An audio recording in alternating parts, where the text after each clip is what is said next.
smell. I offer to you Swami Nityananda.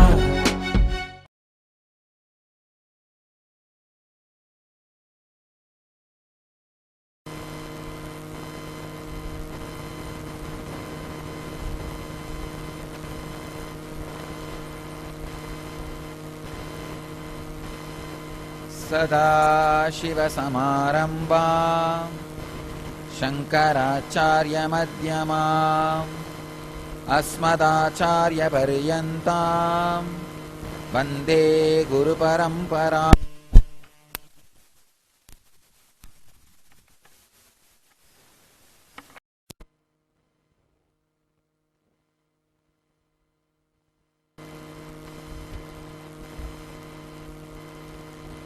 Today's sutra is a very powerful sutra, directly related to the process we had today morning. So after this sutra, we will have a deeper level, another on level process. Just now I was given a report, whole website and YouTube is flying because of you guys flied.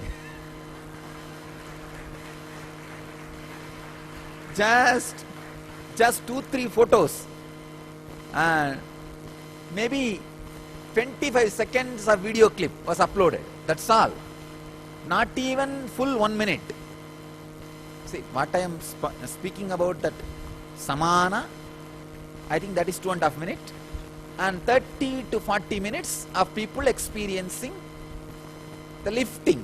I can't even call it as a flying or levitation. See, flying means able to be there on the sky more than 4 raising and landing time. See, if the raising time is 1 unit and the sky is 4 unit and landing is 1 unit, it cannot be called as flying. If the raising time is 1 unit, being on the sky is more than 4 unit, only then it can be called as flying, and landing should be 1 unit. So what you experience is not flying, I can say kind of a levitation. So body and mind felt so light. See, equivalent to your body's weight, if the samana energy is filled in your body will become light. So I am trying to do that without any pranayam, just with the truths. You understand? Just with the understanding.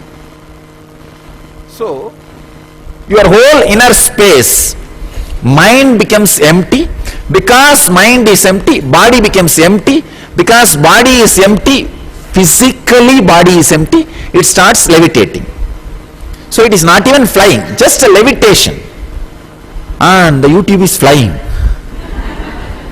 And now applications are coming. I want to come for LEP, I can avail holiday, I can get holiday, I can resign my job, I can do this, I can do that, I can come out of my college, I will do my graduation next year, I will do this. And now hundreds of applications. I want to become ashramite, I want to become inner awakening, I will register for December inner awakening, please allow me now. We said no, now we cannot add anymore. Now we cannot add anymore because many things have started already. I will not be able to catch up with all the lessons already we had for last so many days.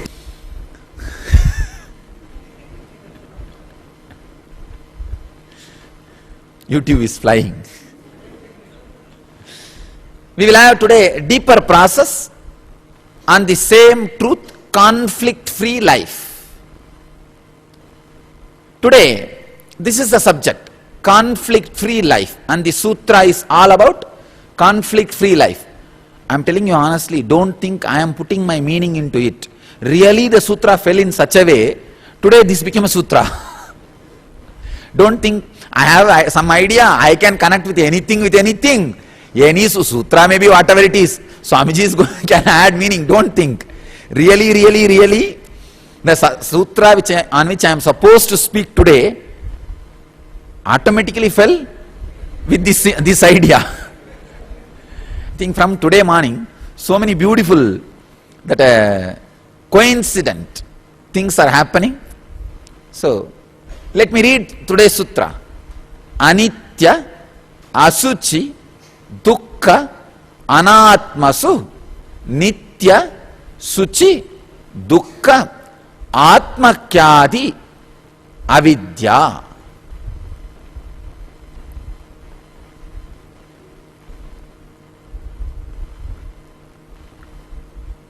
Whenever I read a Sanskrit sloka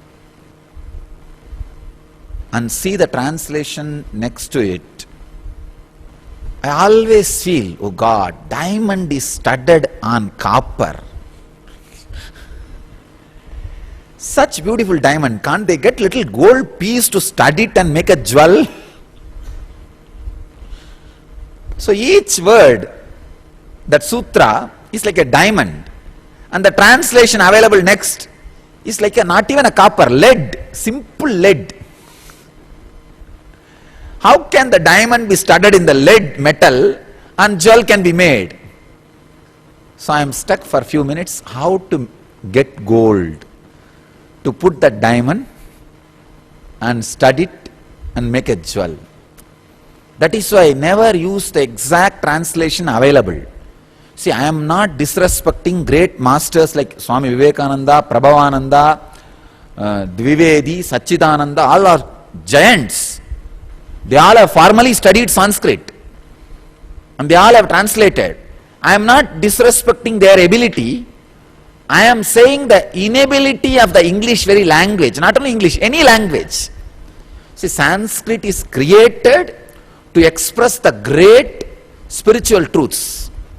So any language, you try to translate those great truths, it's like again, getting a copper sheet on that, studying gold, studying diamond and trying to make jewel. Anyhow, that is why I try to use lot of words to express that concept to you. I cannot use just one word to translate one word of Sanskrit. No. Again I will be doing the mistake of making a copper jewelry and studying diamond into it. No. I will have to use lot of words so that I can make the gold jewel on which the diamond can be stud. Diamond can be put where the proper beautiful jewelry can be made.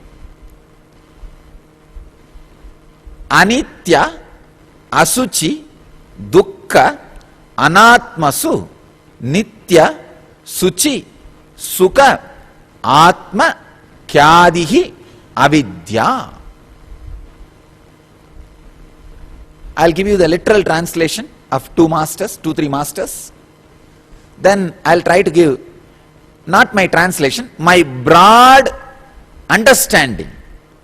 Please understand, I wanted to tell now, whatever I am saying for each word or sutra is not translation, I am trying to express that very concept in a broad way as Patanjali wishes to express it.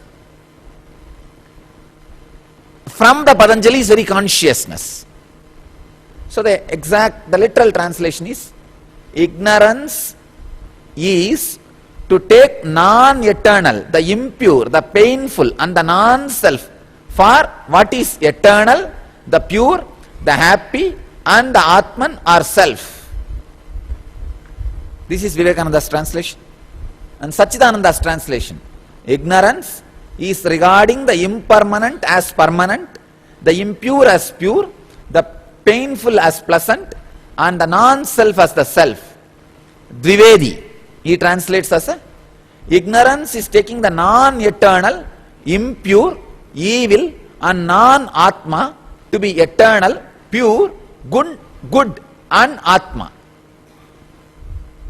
Prabhavananda translates as to regard the non-eternal as eternal, the impure as pure, the painful as pleasant and the non-atman as the atman. This is ignorance. Now you may think, how can the truth of conflict-free life be connected to it? as I said, conflict has no life. Anything which has life don't have conflict. That's all. In you, whatever has conflict, body, mind, has no life. In you, whatever has life, has no conflict. Then, why are you feeling conflict-filled life? Especially when you come around the master, he will see that you fall into conflicts. Because he has to remind you, till you realize the conflict-free space, the conflicts are there in you. Understand? Whatever conflict the world creates in you, he is to put you in more and more conflicts. Whatever conflict master creates in you, to lift you out of the conflict. I tell you, if you are blessed enough to be around master and he tries to create some conflict in you, that is the greatest blessing. Just stand by master. Just stand by master. I tell you, whatever can create conflict in you has no life. He will make you understand. He will make you understand.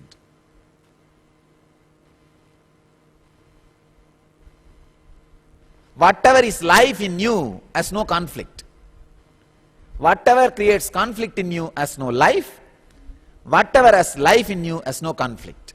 Anything which creates conflict in you has no life. Understand? Your fear, it may have life. Maybe it is having few years of life.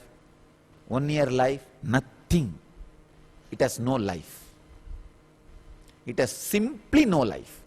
Depression, insecurity, fear of your outer world wealth, or fear of your own image, everything, those things has no life. I tell you, conflict has no life, life has no conflict. When you think conflict has life, you are doing the mistake of avidya, what Patanjali says here, taking anitya as nitya, asuchi as suchi, and anatma as atma, dukkha as sukha. Let me explain. The word anitya, oh God, today's session will be over just with this word. Anitya and nitya. And the word is so strong, I am bound to explain this word nitya at least for next 10 days. And one more important thing, that word nitya is not opposite of anitya. Word nitya is beyond anitya. Please understand. Conflict-free life is not opposite to conflict-filled life. If you think the word conflict-filled life and conflict-free life are opposite to each other, then conflict-free life itself has one conflict. Is it not? Understand? If a conflict-free life has an opposite of conflict-free life, then even if you achieve the state of conflict-free life, you have an opposite, you have a conflict of conflict-filled life.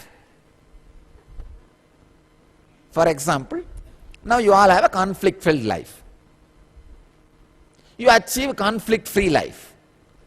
Then naturally even there you have a conflict. Any time conflict-filled my life may come back. Is it not?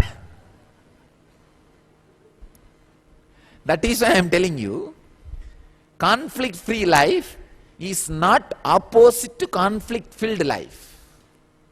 It is beyond conflict-filled life. So nitya, eternal, is not opposite to non-eternal. It is beyond non-eternal. Because we have no other word, we have to use the word nitya. Please understand.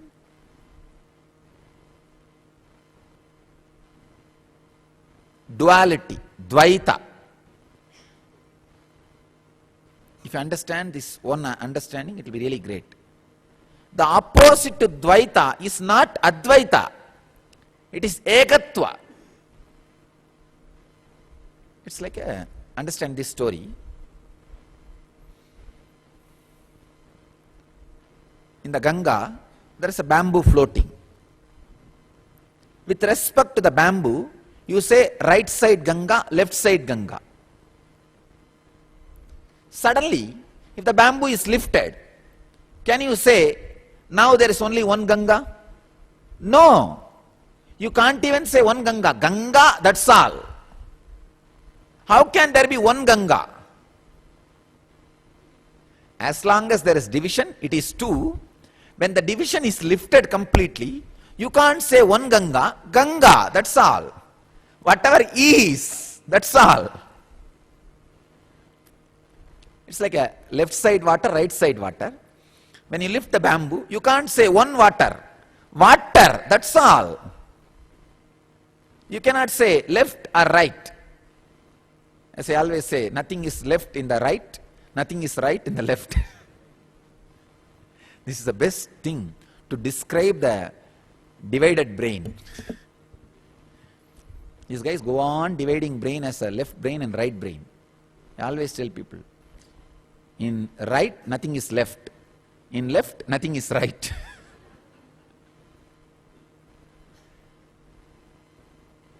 Nitya is not opposite to Anitya. When the Anitya has become non-existent, evaporated, what is Nitya. So, the word Nitya is more like a finger pointing to the moon, not the description of the moon. Understand, sometime the description is different, the finger pointing to that experience is different.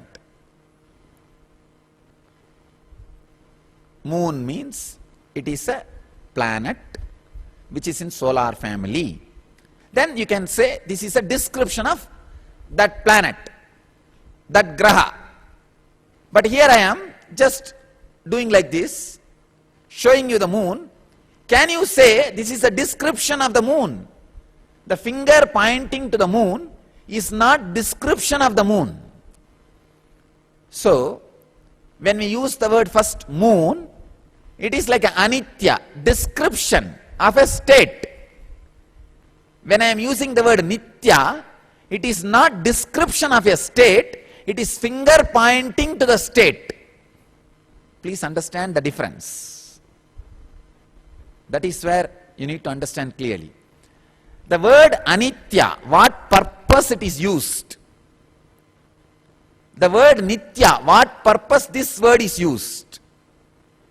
Anitya word is used to describe certain situation, certain suffering, certain space which you all know.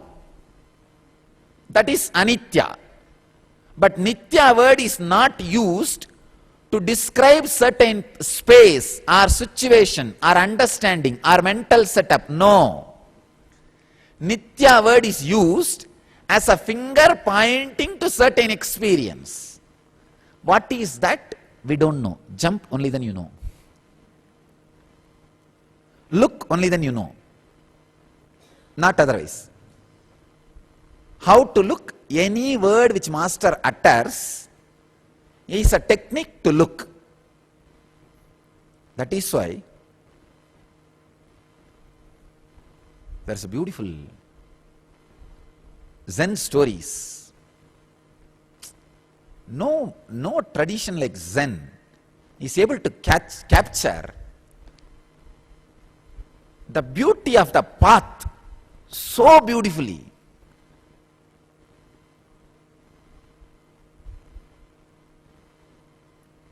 I feel even Patanjali is running quickly to Samadhi.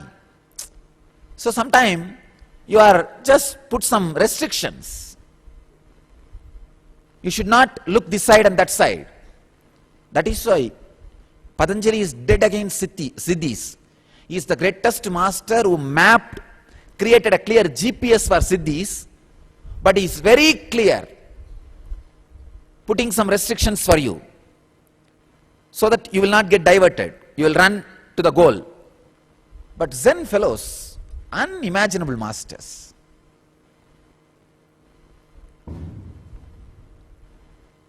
Siddhis are okay for them. Not having siddhis are okay for them. Thoroughly they describe the path. Thoroughly they enjoy the path. The largest literature available about the path is Zen literature. There are many literature available about the goal, about the running, about the technique to shorten the distance, how to do quick jumping, how to shorten the distance, how to fly to the goal, how to just land on the goal. Patanjali and all is that kind of literature only. Patanjali is more like taking a jet, tack. In 2 years, you are there on the spot of Samadhi. I feel Patanjali has done a great service for these quick runners who want to be there immediately. But Zen has done a great service for the people who got feeling connection with the living master. See, when you have the feeling connection with the living master, the path becomes so joyful. Why should you run? Come on, have a bath in Vaidya Sarovar with him. Sit under the banyan tree with him. Have a cup of tea with him. And just dance around him for a few days. And taste his presence. And go on. Be lost in his charismatic, intense energy field. So much to do. Why should you run, closing your eyes and blowing the nose 8 hours a day in the name of some process?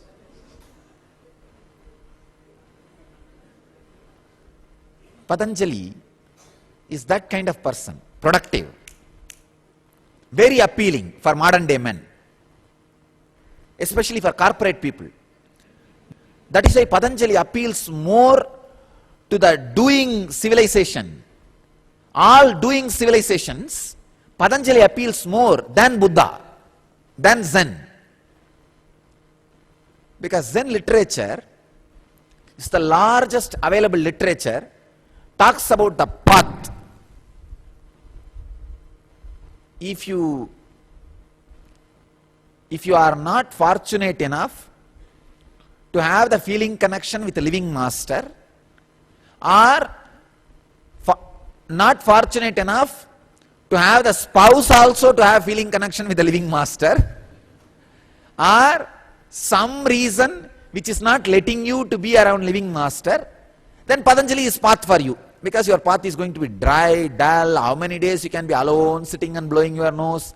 Then take the jet path, quickly tuck, tuck, tuck, tuck, finish it off and be enlightened. But if you are fortunate enough to have the feeling connection with the living master, and fortunate enough to be physically around him, Zen is the path for you. Actually, after 4 days, after we start working on prana, I am going to talk on beautiful 10 Zen stories. The story is describing about the searching of the lost bull.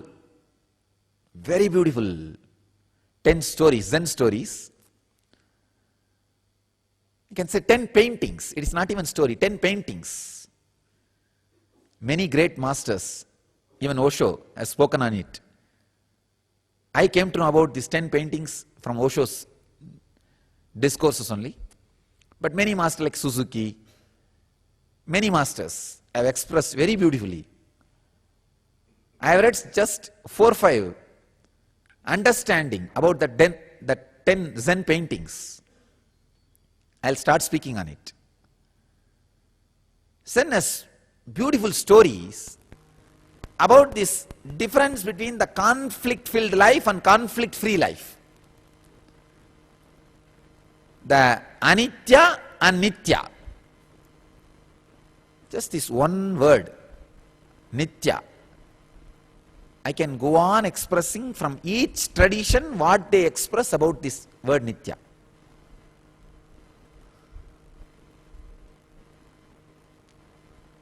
And I have to create separate set of series called Nitya Sutras.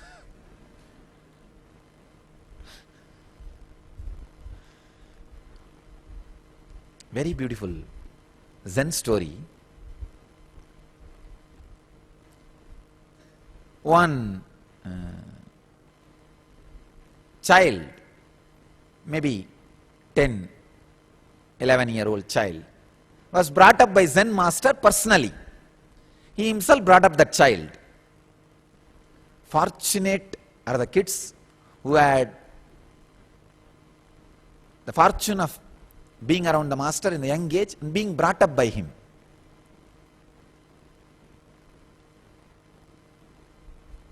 And ability not to lose that connection, the strength to hold on to that connection. They are the most fortunate one. This child was brought up by the Zen master. That child was so enchanted by the body language of this master. Whenever the child gets the chance, will imitate that master's body language.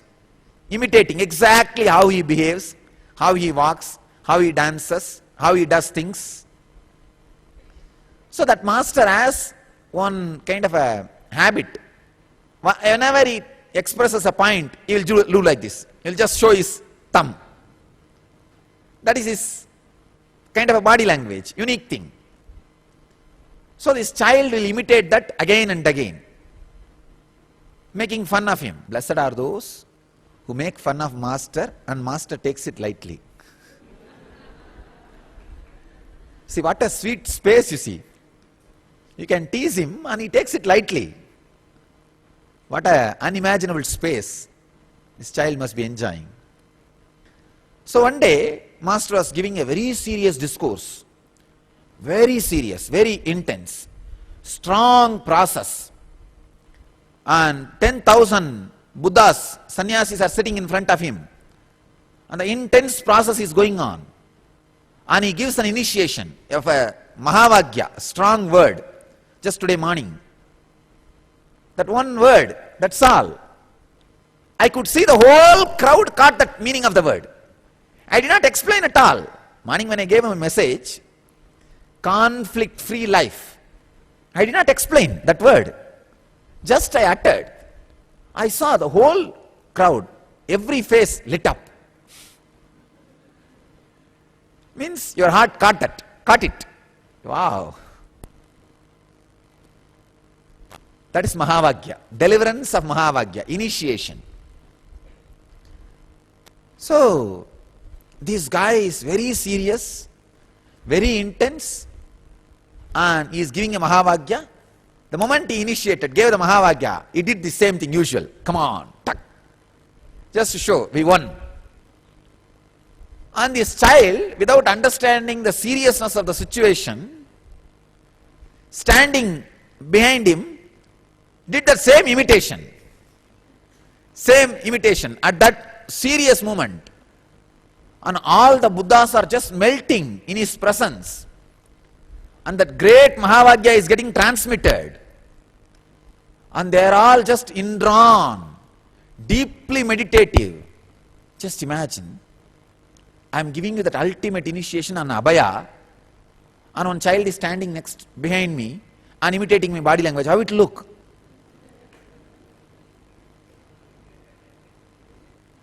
And some sadhus are strongly going introvert. Some are unable to control the laughter of the child's imitation. They are trying to hide their face, hide their mouth to control the laughter. And this master just looked at that child, took the knife and cut the thumb. Just cut the thumb. The story says, not only the story says, I know it is happened. It's not just story. It's a history. History. The child was so deeply connected to the master, such strong trust with the master. When the cutting of the finger happened, thumb happened, the child thought, if he does, it must be good for me. That's all. The story says, when the finger fell, his ego fell and he became enlightened.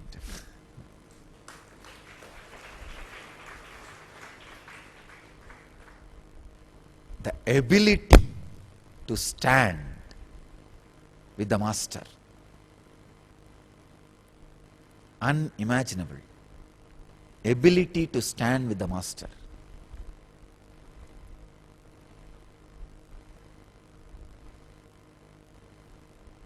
Anyhow, they rush him for the medical assistance and he was taken care. Next day, the discussion starts as usual. This 10,000 sannyasis sitting in front of him asked, "We are so happy he became enlightened." True. But he lost the finger. It could have been done without that loss. He said, "Don't worry. People lose lives for enlightenment. Finger is worthy. Finger is worthy." Second thing, just I wanted the world to know the requirement, the prerequisite for enlightenment, the dedication, the depth. Understand?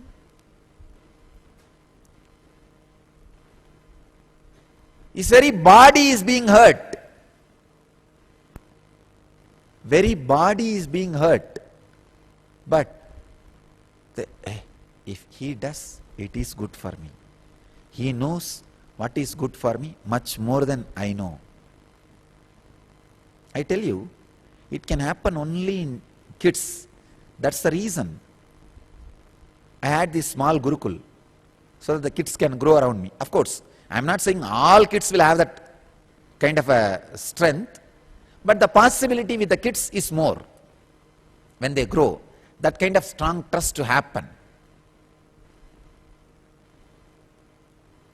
Because whatever is said and done, the elders will have their own calculation. But the moment you start having your own calculation other than masters, you are elder. Over. The moment you have your different priorities, think. He may not think all the dimension I think.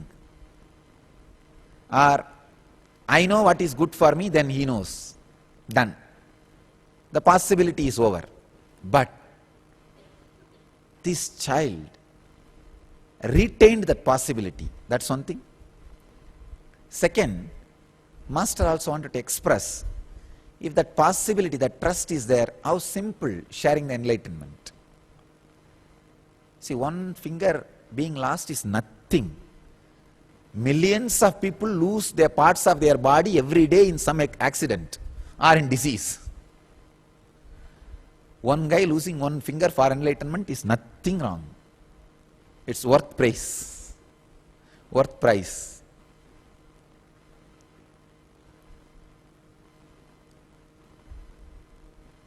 The child knows whatever is conflict, whatever can create conflict in him has no life. Whatever is life cannot have conflict. If master is infusing some conflict, it is just to lift you out of conflicts. That is the best way. Jump. Very beautifully that Zen master describes next day. Master will never infuse any conflict in you. He will only release you from conflicts. If he is introducing some conflict or something which you perceive as conflict, just stand with the master. You will see he will lift you out of the conflict with which you may suffer for janmas and never come out on your own. I have seen. Whenever I put conflict in people, telling very clearly, jump, you have a chance. Or carry on for janmas, no problem. It goes on for janmas. Unfortunately, when they miss these opportunities I give for jumping, the world teaches them the suffering. Through suffering, And all suffering will hit exactly the same conflict which Master gave you the possibility to jump. When that happens and they come back, all right, I gave you the chance that time, okay. Now again I will work with you, but it will take time, come back. He's such deep compassion, he doesn't say no, but because you said no, the time delay, nothing else, just time delay. See, when Master cuts the finger, the child could have thought 1,000 things. I think he's sadist. Why should he hurt me? He can give enlightenment without hurting me. Why should he do that? If he is compassionate and intelligent, he should do it without giving suffering to me. The child could have thought 1,000 things. Did not.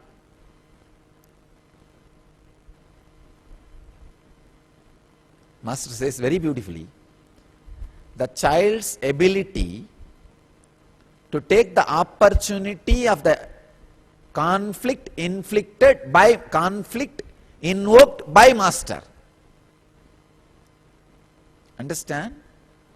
Whenever a Master directly invokes conflict in you, he gives you the possibility of jumping into the conflict-free life.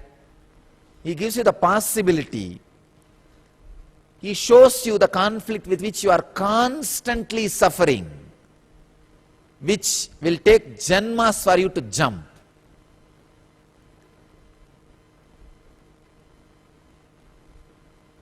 Sometime these kids, many kids, take birth to our devotees just to be around me. And these poor fellows, in last janma, they would have suffered with some conflict. They will ask a boon, next time I should take birth in your devotees' womb and be around you from the young age and should not have any conflict. Every time I give Kalpataru Darshan, at least this kind of request, at least few I will have. And if I put all together, at least few thousand I had till now. At least next janma, from the young age, I should be in your Sangha and grow up at your feet without any conflicts. Even these kids, many of them who had a chance to be around me, had this kind of boon last janma. But fools, when they come back, when I give them again the chance, of course, very few intelligent jump. They catch it. But some again miss. Tell them, all right, I'll wait. I'll wait. So I give them the space, okay, you have freedom to do a mistake and you have freedom to come back. After all, you are a child for me. The broad space. But I tell them always, you don't have freedom to suffer. Don't suffer. You have the freedom to listen to what I am saying. You have the freedom to say no to what I am saying. You have the freedom to do what you want. And you have the freedom to come back and tell me that what you did is wrong and you want to come back. You have all the freedom. Because you don't need to think, oh, once I did not listen, how can I go back and face him? No. You have a huge space. But the time delay. That's all, nothing else. Whenever Master inflicts conflict in you, he invokes conflict in you. Take that opportunity to jump and be in the space of conflict-free life. Understand, conflict-free life is not opposite to conflict-filled life. It is above the conflict-filled and conflict-less.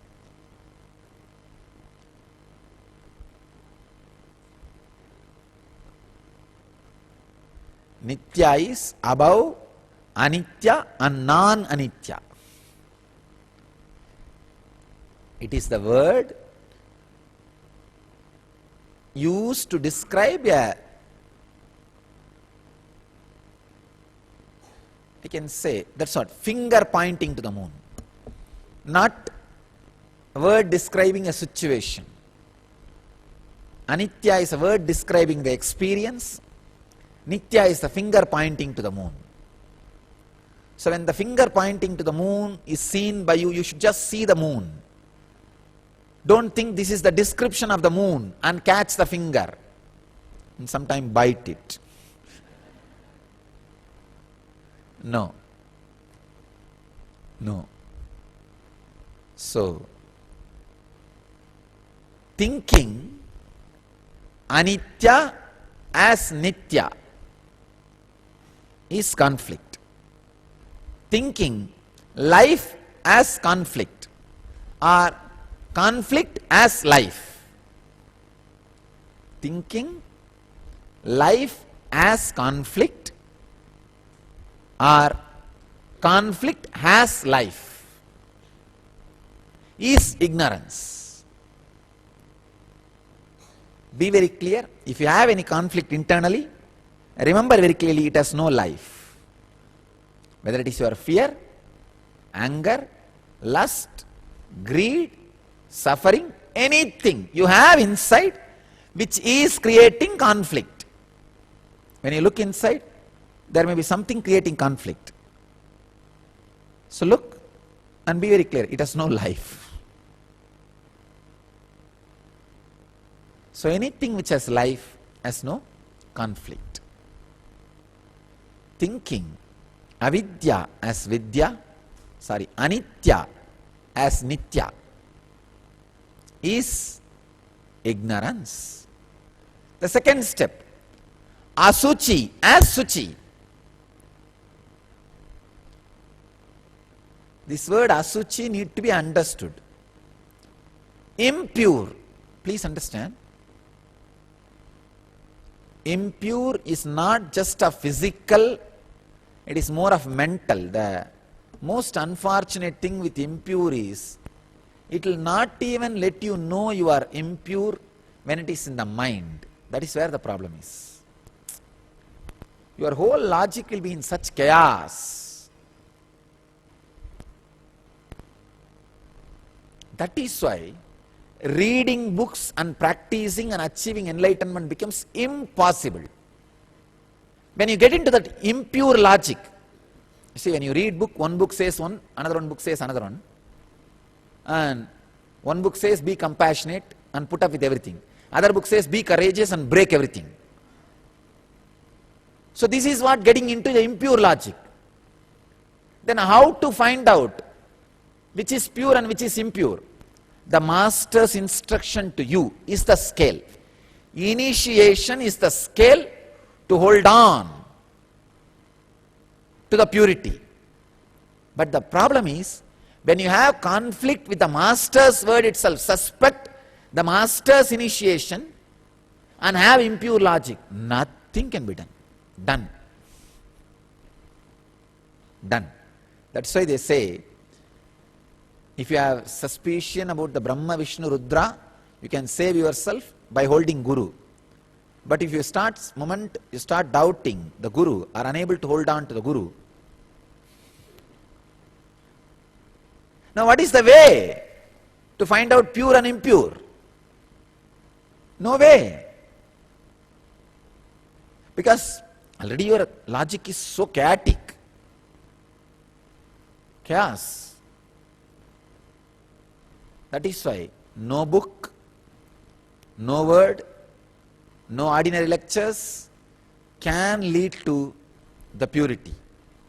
It is simply initiation of the master. That is a scale to measure the purity.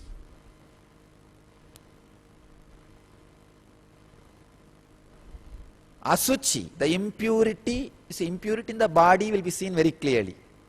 All of you know what it is. I am talking about the impurity in the mind, impurity in your logic, impurity in your decision making.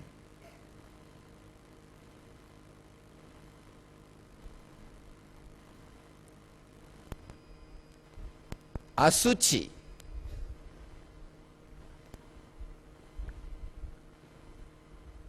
Taking impure logic as purity.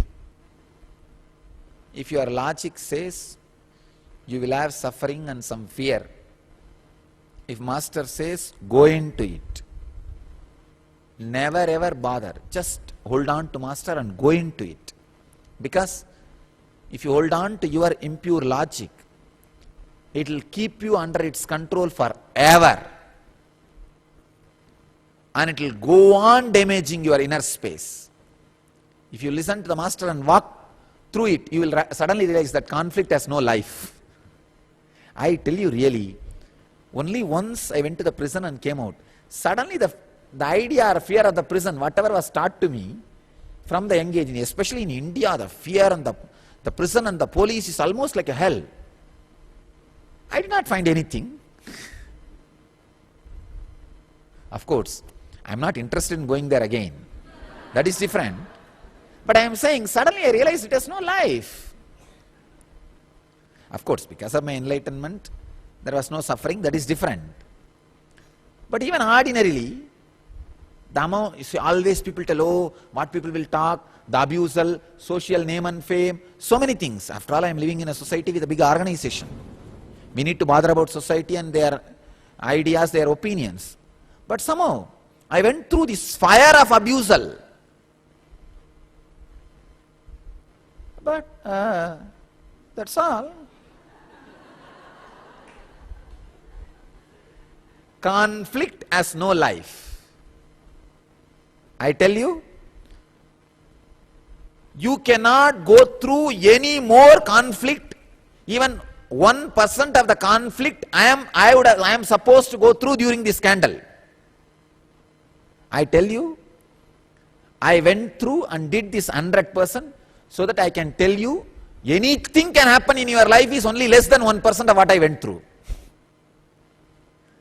Now you cannot say, you are a Swami, what is there? People pour money at your feet. People send money just to wash your feet. And you are sitting in golden throne. What is there for you? You can be conflict free. Now you cannot tell all that. The golden throne has 1,000 conflict. First of all, it is not golden throne, it is gold painted.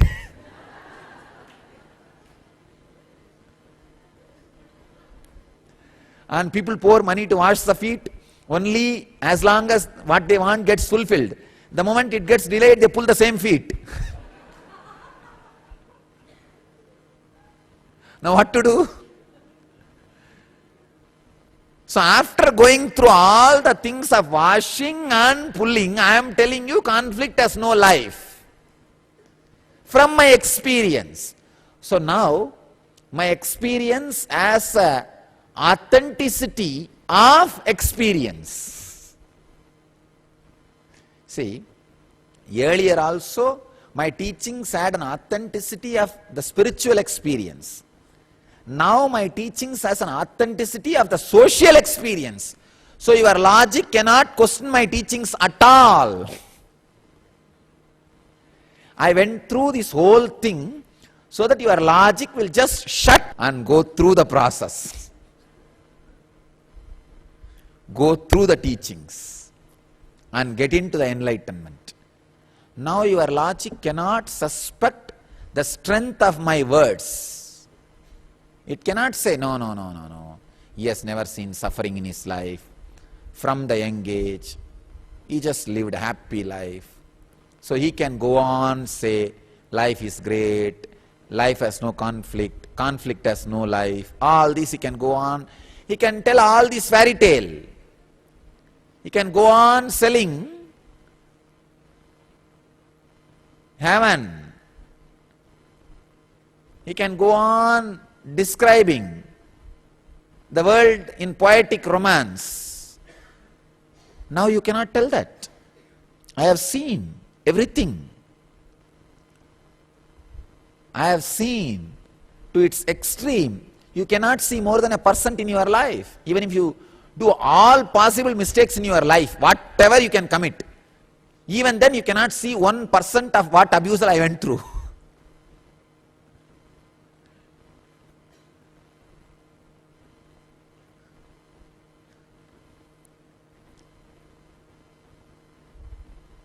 I tell you really, whatever mistake you can and you want, if you commit the whole thing also, you will not have the abusal and suffering which was put on me without doing any mistake. Even 1% of that suffering and abusal you will not have. That is why I am telling you, no conflict as life. with this strength I am telling you. No conflict as life. Life has no conflict. So all you need to do is drop from impure logic. Hold the pure logic.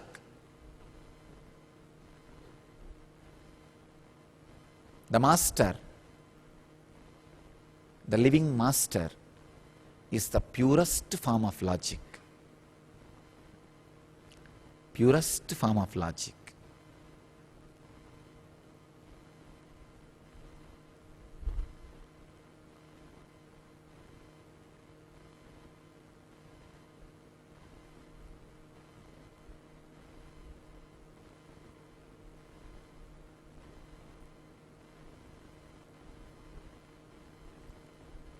Sometime you should understand this story. Sikandi was asked by Krishna to stand in the front and put arrows on Bhishma.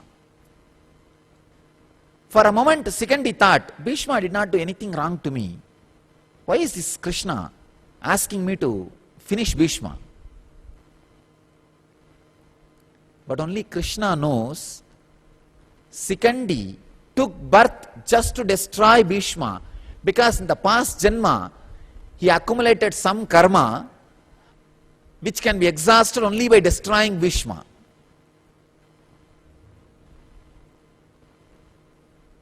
Sometimes I tell people, I do this. They will think, no, as per the logic of truth, it may not be right. But you forget one thing, master knows little more span of incidents than the span you know. The Shikandi was caught with little impure logic. Even Arjuna was caught with impure logic at that moment. He said, oh, Bhishma is fighting with me. I should finish Bhishma. Why should Sikandi attack Bhishma? But Krishna said, no, allow Sikandi to send the arrow. You wait. But finally, when Sikandi put the arrow, only then Bhishma also fell, and Sikandi also had the fulfillment. Sikandi was liberated the moment he finished it. The story says, the fire Sikandi used to carry has disappeared. Then he said, Arjuna, hey, come on, now you send your arrow. Arjuna was shocked. What happened? Because Sikandi do not know whatever has happened in his life because of Bhishma in this Janma. But he took birth to finish that. So unless he finishes, he will not be relaxed. So Sikandi's logic, what incidents he knows, based on that he gathers the truth. And right, wrong. But Krishna knows little more of Sikandi than Sikandi knows. So when he gives, he sees the whole Sikandi and gives instruction. But unfortunate Sikandi can see only what he knows about himself and can make right or wrong. With Krishna, Krishna knows Sikandi more than what Sikandi knows about himself.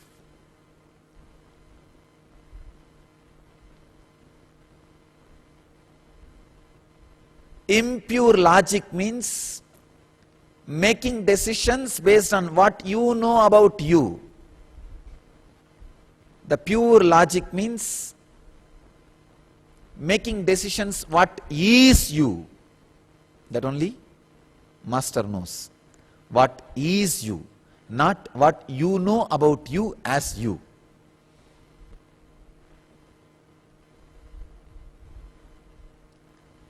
Anatmasu Atma.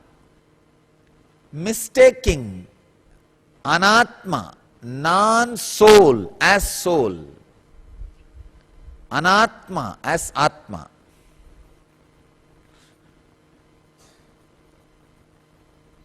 Non-self as self. Of course, if you think you have conflict, you think conflict as life. That is what is taking non-self as self. Conflict has no life, life has no conflict. If it can have conflict, how can life be respected as life? Again, it should be a matter then. If conflict can have life, then when can it be destroyed? It can never be destroyed. Then where is the question of liberation? No. If you can be bound, you cannot be liberated. If you are always liberated, how can you be bound? Conflict has no life, life has no conflict. Don't give life to conflict. Don't think life as conflict. Don't think Anatma as Atma. Don't think Atma as Anatma.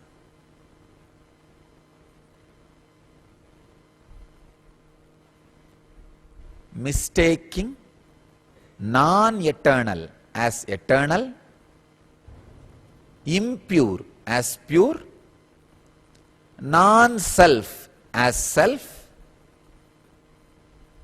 suffering as joy is ignorance. Solution is conflict-free life. Mistaking conflict is life or life is conflict is ignorance. Understanding conflict has no life and life has no conflict is conflict-free life.